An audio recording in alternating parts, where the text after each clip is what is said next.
Hi everyone, this is Sherlock's Reincarnation. In this video, you will learn about the story of Ndrangheta made man who escaped prosecution and lived in plain sight in Toronto till his cover got blown. Please like the video and subscribe to our channel.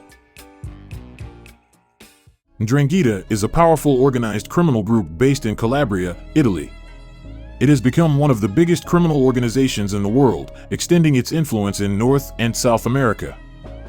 Ndrangheta has outpowered the Sicilian Mafia Cosa Nostra and is believed to control about 80% of Europe's cocaine trade. The organization has built a strong network in Canada, particularly in the province of Ontario, where it is involved in many criminal activities, including drug trafficking, money laundering, extortion, and loan sharking. Its influence in Canada can be traced back to the late 1970s. Since then, it has established a network of associates and loyalists across the country. Bosses of the Ndrangheta have been in Canada for decades, and most of them have become Canadian citizens. Canada, particularly the Toronto area, has become a safe haven for those who avoid imprisonment or mafia feud in Italy. The Ndrangheta's activities in Canada have been the subject of numerous investigations by law enforcement agencies, both in Canada and Italy. The Italian anti-mafia prosecutor Nico acknowledges Ndrangheta's big influence in Canada's underworld. Canada is one of the strongholds of the Ndrangheta, along with countries such as Germany, Australia, and the United States. Every time we investigate, there is some reference to Canada, where clans associated with the Calabrian Mafia have been operating for decades. Canada is a place to take refuge, but above all a place to invest the proceeds of illegal activities and manage shipments of cocaine bound for Europe. The investigations have led to the arrest and conviction of many Ndrangheta members and associates in Canada. One of them is Domenico Cagliari. On March 14, 2023, a group of police officers was standing at the arrival gate of the international airport of Fiumicino in Rome.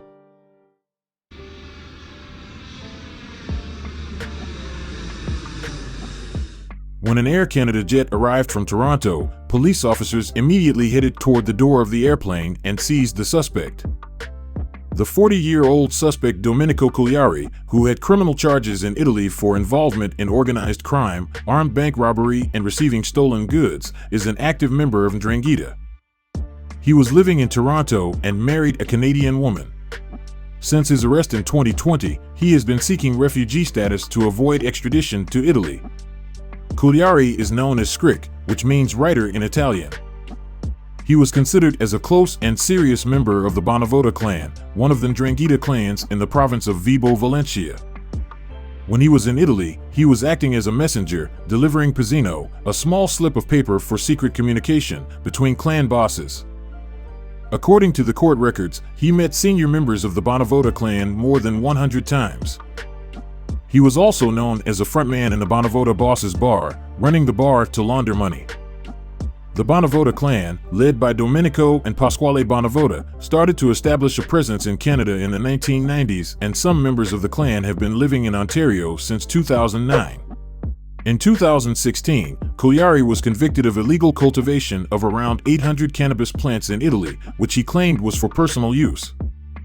In 2018, Cagliari applied for a visa and visited Toronto for the first time on November 28, 2018.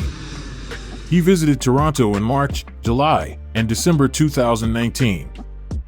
As of December 2019, Italian police started raids against Ndrangheta and arrested hundreds of mafia members in Operation Reincarnation. The leading prosecutor of the operation, Nico, explained that the operation was named after a deceased DEA Special Agent Scott William Zeben, who worked 8 years in Italy against Ndrangheta and tragically died in a car accident upon returning to the United States. Related to the Reincarnation or Rebirth Scott operation, more than 300 people were arrested and put on trial. The trial was the second maxi trial in Italy after the one that took place in Palermo in the 1980s against Cosa Nostra members. During the raids, law enforcement officers were also looking for Cagliari, but since he was hiding in Canada, Italian police couldn't arrest him. Cagliari married a woman of Italian descent in 2020 and started to live a quiet life in Toronto. Right after Cagliari's wedding, Royal Canadian Police received a red notice from Interpol for him, claiming he is a part of Ndrangheta crime organization. Cagliari became a wanted man in Canada. In September 2020, he was arrested outside his house in Toronto and held in custody with flight risk. To avoid extradition, Cagliari applied for refugee status, saying he would be jailed in Italy. But the Immigration Board rejected his refugee claim in November 2021 as he didn't seek asylum when he first arrived in Canada, and he is believed to be a member of Ndrangheta. After that, Cagliari appealed to the Federal Court of Canada. In February 2023, a federal court judge rejected his appeals and the countdown to his extradition started. On March 14, 2023, he was put on a plane and delivered to the Italian authorities. Finally, Italian law enforcement had Cagliari. Since his arrest, it has been 3 years and members of Ndrangheta have already been convicted in Reincarnation Scott Maxi trial. Italian authorities were relieved that Canada finally sent him back to Italy after long legal procedures. Ndrangheta made man, charged with racketeering and bank robbery, escaped to Canada, married a Canadian woman, lived a modest life till Italian authorities issued a red notice for him. His denial of charges, refugee claim, and appeals didn't yield. He couldn't escape his fate. Thanks for watching. Please like the video and subscribe to our channel. More videos will come.